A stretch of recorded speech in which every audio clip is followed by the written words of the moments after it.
आम आदमी पार्टी की तरफ से डिस्ट्रिक्ट अनंतनाग में डूरू का इंतखाब किया और यहाँ पर एक साइलेंट प्रोटेस्ट किया। जैसा कि आप सब जानते हैं कि बीजेपी के दौर में लोगों के साथ किस हालत से कैसे निपटा जा रहा है।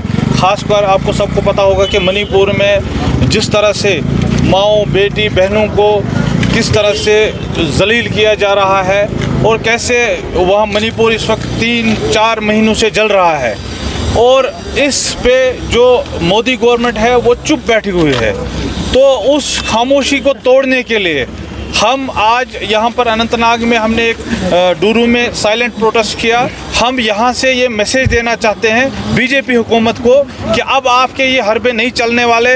आप लोगों को ऐसे जलील नहीं कर सकते, आप माइनॉरिटीज़ पे ऐसे जुल्म नहीं कर सकते। हम इसके ख़िलाफ़ आवाज़ उठा रहे हैं, सेंटर में भी आवाज़ उठा रहे हैं, दिल्ली में भी आवाज़ उठा रहे हैं और यहाँ आज डूरू अनंतनाग में भी आवाज़ उठा रहे हैं। 3-4 महीनों से हम देख रहे हैं कैसे माँओं बेटियों बहनों की इज़्ज़तों के साथ खिलवाड़ किया जा रहा है।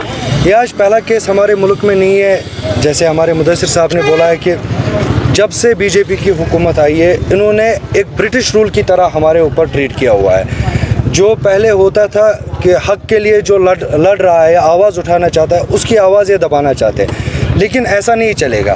देखिए अभी मोदी सरकार जो भी सवाल उन पे उठ रहे हैं, किसी भी मामले में उठ रहे हैं, उनका एक ही जवाब है, वो है चुप्पी।